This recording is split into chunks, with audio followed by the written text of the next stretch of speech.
What's up, YouTube? Do a quick one real quick.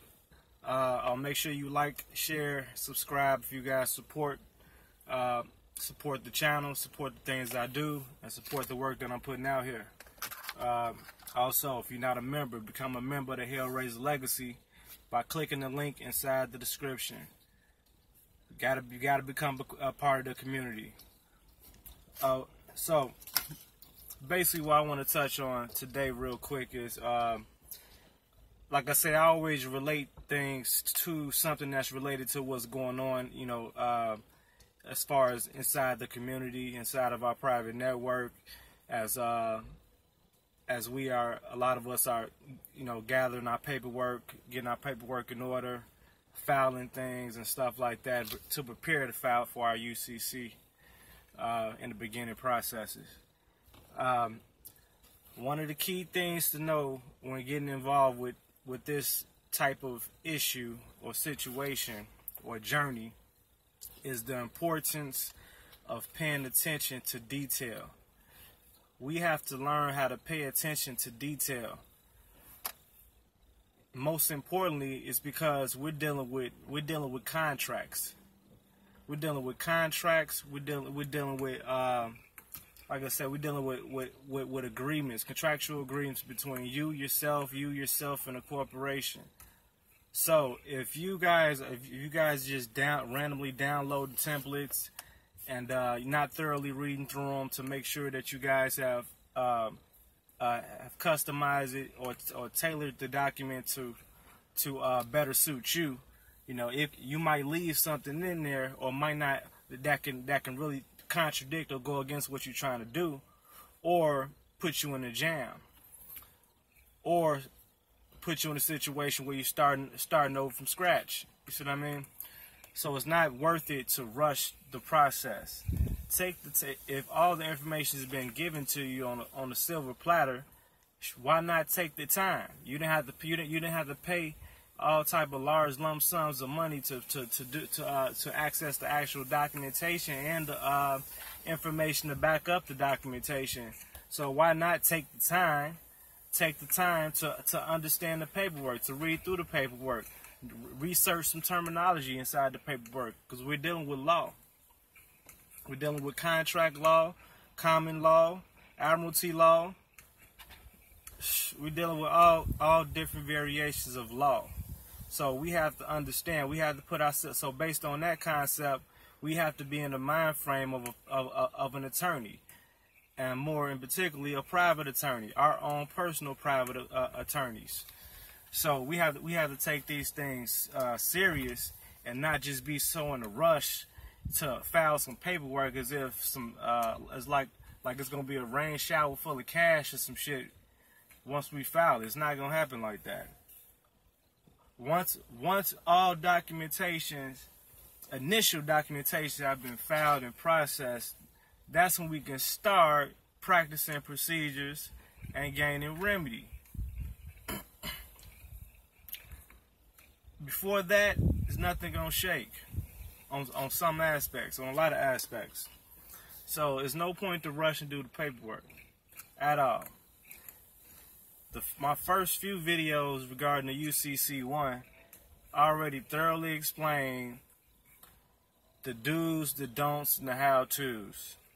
For those of you that say you watched the video and then you inbox me, text me, or call me, ask me the same thing that was on the video, and you said you watched the video, you didn't see it, that means you wasn't paying attention to the video.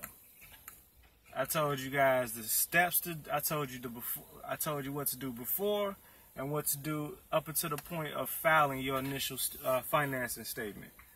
I'm gonna say this again for I don't know how many times. You do not supposed to be filing a UCC1 before you process your paperwork and adding your documentation on the record inside the county that you was born in and or the county that you live in. Your trademark notices, your copyright notices, your power of attorney, your whole harmless indemnity agreement, your security agreement, You know, these documents and also a few more that I can't name right now. These documents, you have to go down to the county in which you were born and which you lived to put these documents on the record. Want to know why? This is why you have to do that, just in case you guys haven't caught on yet. Everything about this process is about having shit on record. So how can you possibly have these documents on record and in conjunction with the UCC if you're not putting it, if you don't have the record numbers of the documents filed on your UCC inside of your collateral? You have to go down to the courthouse. You should not be looking at a UCC application or form before you went to your county courthouse and put the initial documents on the record. Now, all these other documents that people are mentioning and throwing out there, the Form 56, the WB something, and a couple other IRS documents. See, those documents are good and great. We're in conjunction with when you're in the process of pulling off some type of remedy. That's not your class. That's not the class you're in now. You're still in first grade. We go over that shit in third. That's in third grade. You know, or let's call it at least high school. Let's say you're in your freshman division right now. That's at least sophomore year when we started to discuss that. So stop letting people confuse you and throw a whole bunch of shit on your plate because you're confusing it with the initial process.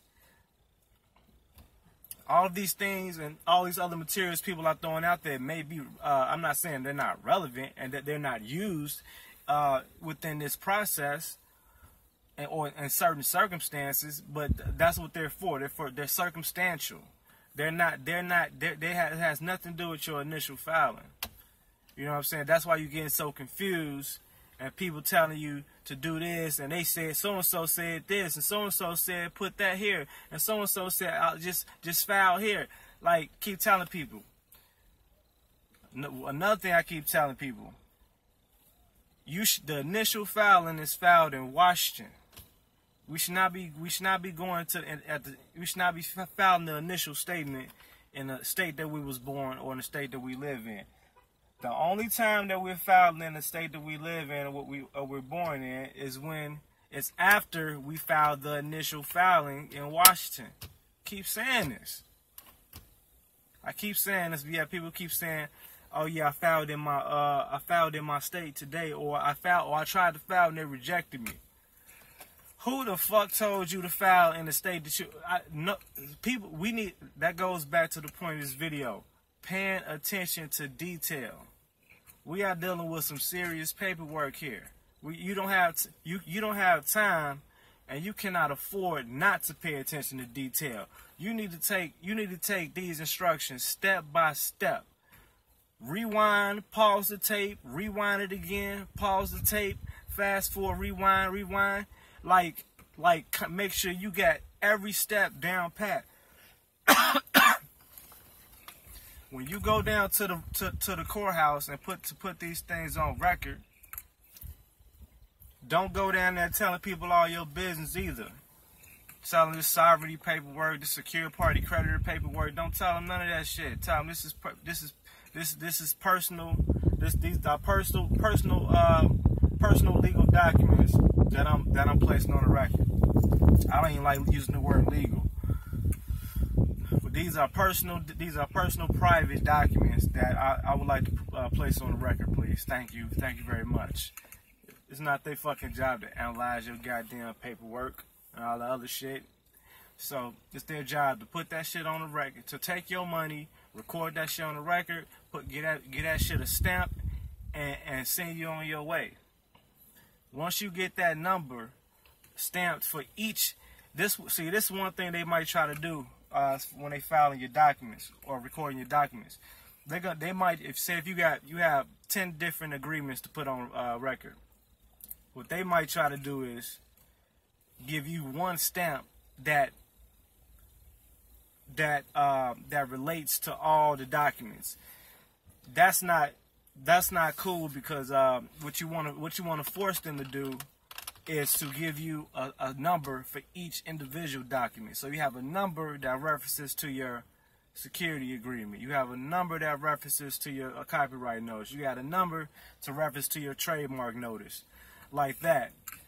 Now, or they might give you a number that says, like, it might be, they'll give you, okay, one number, but it goes from, let's say, 560 to 580, and all the numbers in between 560 and 580 are in reference to the documents that you have on file. So that's cool. But basically, to make a long story short and simplify, just say I would like record numbers for each individual document, and then when you do that, you take those individual numbers that have been stamped on there, and then you add those numbers and those agreement names in the collateral section of your UCC1. Though these are the documents that secure and back up the your UCC1 financial statement, your initial filing. That's why this shit has to be on the record. It has to be on the record in the county in which you was born and where you live if you moved from the county in which you was born. I hope you guys really hear what I just said and are paying attention to that. You have to put these documents on the record before you do any type of UCC filing. Another thing, why are you people still trying to mail off your initial UCC filings when all of it is done online through the Washington portal? Why are we doing this? Like, we have to pay attention. This is something that we have to go back and relearn the initial skills that we learned when we was growing up as kids and, you know, toddlers, growing up through you know, kindergarten, grammar school, high school. You know, we was accustomed to going to school and, you know, paying attention to detail, you know, to take tests or whatever like that. You learn this skill to pay attention to detail. Pay attention to detail. You should have read every single line inside of your security agreement. You should have read every single line inside of your privacy notice. You should have read every single line inside of your copyright notice, your trademark notice. You should have read every line of any type of affidavit, because you don't know. You need to make sure it relates to you to the T, to the greatest. If something don't really sound like it relates to you, erase that shit. Get rid of it. Get rid of it. It's because it doesn't relate. You might be a he, and it says your documentation says she. You know what I'm saying? So that right there fuck you up. Double checking your addresses. Double checking your contract numbers. We dealing with a lot of words and a lot of numbers, because what's gonna happen is you're gonna rush and do some shit, and then you're going to look back after you filed, or after you got rejected, or after you filed, you be like, oh shit, I put the wrong number. Oh shit, I did this. Oh shit, what I do now? You end up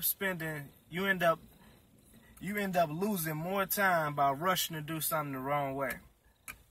I'll sit on paperwork. I'll sit on one fucking document for a week, maybe two, depending on what it is. Especially if I have to tailor and do some customizations. But shit, you can't play with this stuff. This stuff is nothing to play with. You have to own these words. These words have to become like they're your very own. You have to become connected with the words that's on the paper. You have to become one with the words that's on the paper. You have to believe in the words that's on the paper. That's what gives you the strength and confidence to proceed if somebody tries to challenge you in their peon positions. Please pay attention to detail. If somebody gives you a document, read the document. If somebody gives you a video that shows you how to do some shit, look at the entire goddamn video. Take notes.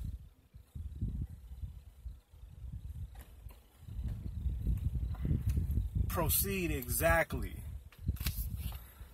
One more thing that that a lot of us have done out here with putting our documents on the record is adding our state seal. We can download this off Google. Our state seal. The state, they call it the Great Seal, whatever. But it's the state seal that you use to see like on the Secretary of State documents, stuff like that. So download that. A lot of people either Photoshop it on the last page of each document on the right hand corner, or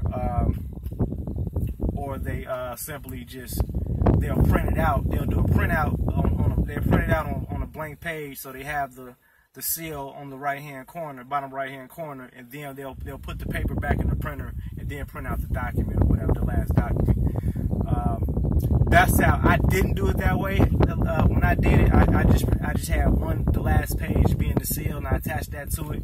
But if I was to do it again, that's how I would have did. I would have either photoshopped it on my last page, or I would have just made a printout of it so it could be on that last page. And that last page is usually your last page is where you're gonna be signing off, and your notary is gonna be signing off.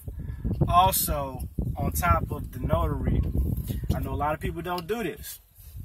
On top of your initial notary, once you get your documents notarized, there's while you at the courthouse, you have to authenticate that notary signature. So you got to go to the authentications part of the courthouse, and you just tell them you need to authenticate a notary signature. So now you're gonna get a whole nother document, stamped and sealed of that notary's authentication. So you have your notary, your signature, your notary signature, and the notice from the county court's office authenticating that notary signature, and that's all. That's for each document. So you have your privacy agreement, the last page, your signature, notary signature, your state seal at the right hand corner, and then your the authentication certification form for the actual notary that notarized the documents, and that's your complete file that you put on record. I know I'm gonna have to repeat this, even though it's on the video. I never see anytime that you miss stuff like this and it's on a video, you gotta start asking yourself, are you ready for this process? Because not paying attention to detail is gonna get you recontracted back into some more bullshit. It's guaranteed. Pay attention to detail. The only questions that I should be getting asked are questions that I completely just did not answer, or based on something I just completely didn't speak on. But I've touched on every single aspect of the whole initial filing process. The entire. All right, y'all. It's going on 20 minutes. It's getting hot out here. Need to get up out this sun, get some more work done. I got some dope packages coming. I got some real dope packages coming. Be ready next week. Well, I got one ready right now. I'm not gonna mention it right now. And I got another one that'll be ready next week. It's gonna be real powerful. So let me know if y'all still have any questions, man. Members of the Hellraiser Legacy, y'all already know where to find me. Catch me inside the network. Everybody knows I answer all questions.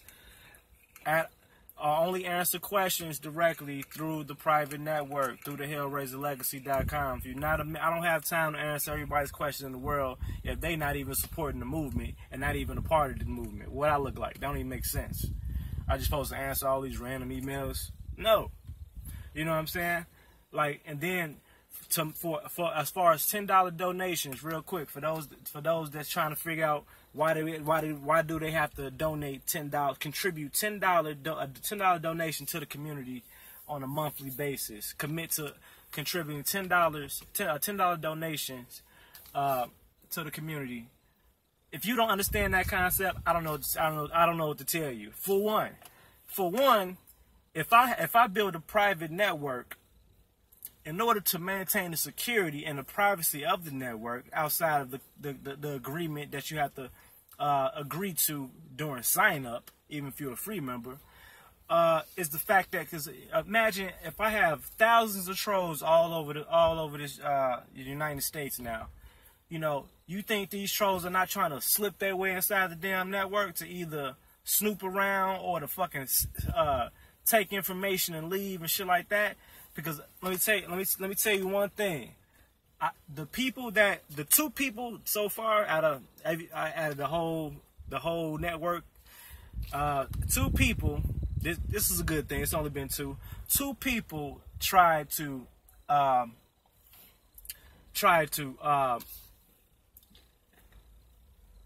initiate the monthly donation agreement with the network, and then they immediately canceled it. So in my mind, even if this is not true for both of them, it could have just been one troll or no trolls. But if you do that, if you sign up to be a premium member and you go through the process of paying your $10 donation, and then you go right and cancel it, in my mind, you're trying to be slick, get inside the resource center, try to access all our shit, and get the fuck out. So once the system automatically boots your ass out, you looking like, man, how come I can't access? Because I'm not fucking stupid. Nor is my system stupid. I already premeditated that shit. If it's a situation where you have to fucking where for whatever reason, if you want to make a one-time donation and whatever the case is, I'm not gonna be that petty and stop that. The thing is, if you can't commit to a $10 donation to help build the community that's helping build you and support you and walk you through this process, this lifetime journey, this lifestyle, then I don't really want to deal with those type of people. I don't really want this is another way to weed out the people that's not ready. And for people that so-called themselves can't afford $10 contribution, how can you not afford a $10 contribution? If you can't, if you are in a position where you just cannot afford $10 donation to your community, to our community, to help our community become stronger, bigger and stronger, and more secure, then you cannot afford this process. That right there tells you and tells me you cannot afford this process. It's cool. Come back when you're ready. But until you can afford at least $10 a month, you can't afford this process, because every process within the process is gonna come back to you investing something into that process. Because you got to pay for ink, you got to pay to print, you got to pay for paper, you got to pay for notaries, you got to pay to send shit registered mail, you got to pay to some people got to pay to get their birth certificates, some people got to pay to get incorporated, shit gonna start adding up. Everything costs. So if you can't afford that, if you can't afford to donate $10 because you're not paying for shit, the information completely outweighs any possibility of you thinking you paying for some shit. We have millions of dollars worth of information inside of our resource center and inside of our VIP sections. Millions, whether you guys know it or not, or even realize it yet. And I haven't even started adding the majority of the shit that I have personally in my arsenal. Haven't even begun. So, if you cannot afford $10 to donate to that cause, which is your cause, this is not the situation for you. At all. At all. I purposely made it the minimum donation amount so small I'm not gonna go there. Like I say, anybody that questions me about the $10, I'm gonna have to go off on you. You know what I'm saying? Because to me, that's insulting to me. You're insulting me. You want me to give you my value time, my value resources, but you don't want to contribute to the cause. But you want my time, which is my money, and my resources, which is connected to my money and my freedom. Don't make sense. To a complete stranger. I'm getting to know, I get to know my members once they become members. And they get to know me. Anybody that's talked to me on the phone, they will tell you. Ask them. They will tell you. That dude is a real dude. My members get two one-on-one consultations via phone a month as VIP members. These are the guys that's paying $50 a month to have access to the VIP section and for the 2 30-minute consultations. They will all tell you. I do not kick them off the phone after 30 minutes. We stay on the phone for at least an hour, unless I just get jammed up somewhere. I'm doing something. I have to do something. I don't kick my people out because I need. That time is important. But the point is, you have to have some type of structure and organization for any type of organization. That's why I'm strict, and some might say anal about certain things, and I stand on a lot of different things. Because if I start doing something one way, I'm gonna be expected to continue to do things that way. Or if I do something like this for this person, I'm gonna have to do this for that person. I don't have time to do that and still commit myself to me, my work, and still have time to be of value to my community. I'm strategically thinking this out. I strategically structured this so that I will never get backed against the wall.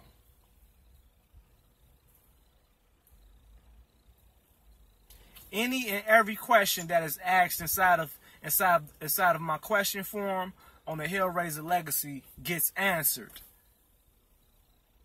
Don't take my word for it. Go check it out.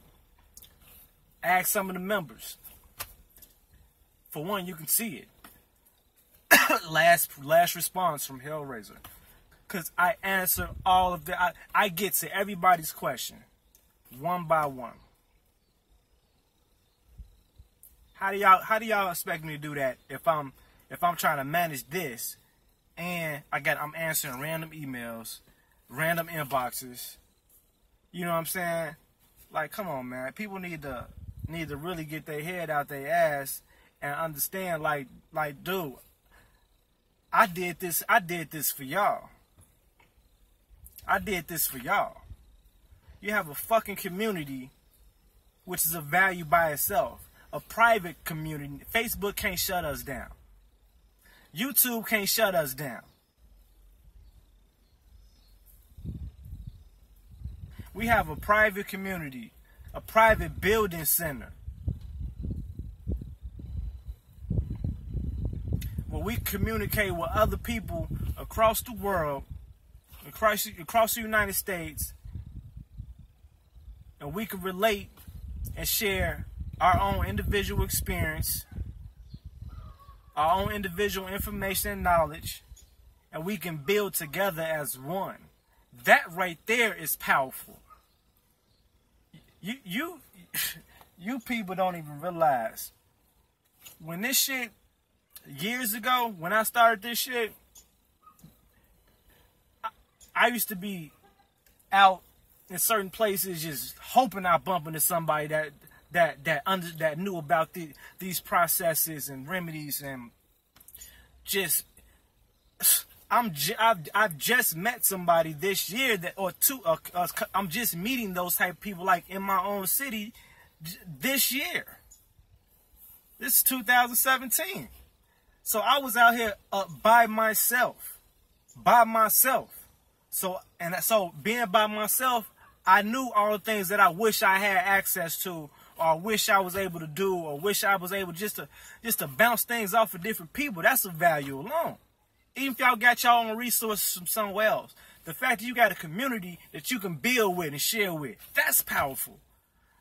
Y'all forgot it was power in numbers? When did we forget this? We got information from all over the place. We can study on this shit for years. That's how much information we got.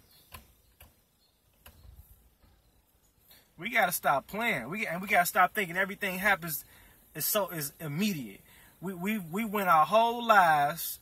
Some of us are in our, from 20s. I done seen some young 20, 21, 31, 41, 51, 60s. You know what I'm saying? Like all different ages, shapes, sizes, and colors.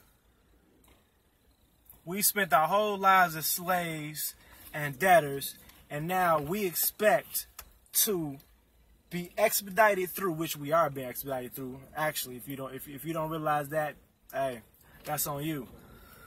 But we're so in a rush. I got. Slow the fuck down. Also, if you're in a position where this not no get rich quick scheme. If you are in a position where, hey, your car is about to get repoed, like it's on a repo list right now. Your house is in foreclosure, like you got to get out like right now. Shit like that. That's basically you're out of time. You're virtually out of time already.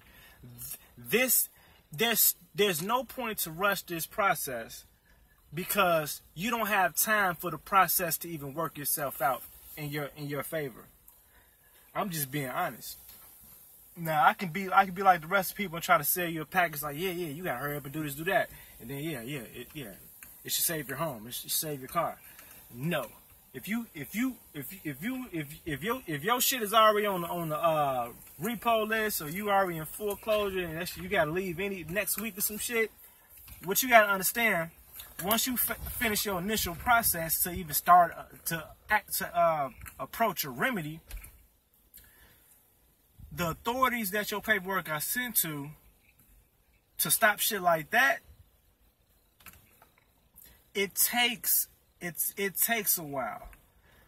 You got some authorities that might take 45 days or 30 days, some might take 45, but big shit like that, 45 to 90 days, easy. So you need time. You have to put yourself in a position to have time to allow remedies to process. Now there's other measures we can take on different circumstances, but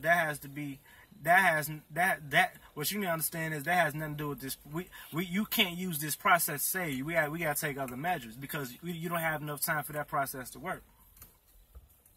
Somebody done told you that you file this, you file that, immediately you're gonna be good. You ain't gotta worry about shit. You got a whole nother fucking thing coming. You have to give yourself time. You have to reflect. You have to adjust your lifestyle to be able to live this secure party lifestyle. I don't even have time to do nothing else. I have to full time always be on some paperwork, always looking through information, analyzing information, and like it's constant because the world don't stop. The bills don't stop. The debt collectors don't stop, and the Matrix, they'll purposely send agents your way and make your situation and circumstances worse, and to challenge you, because they want you to break. They want you to break. They want you to fold. They definitely want you to give up. They don't want you to successfully be a living example of this. It's the last thing they want, especially if you're black. No offense. So, man, like I say, get in tune, pay attention to detail, Utilize your resources. Don't exhaust your resources. Utilize the community. Utilize your community. Utilize the people that's there inside the community. Don't abuse the community. Respect the community. Respect the process and respect the work. I'm Hellraiser.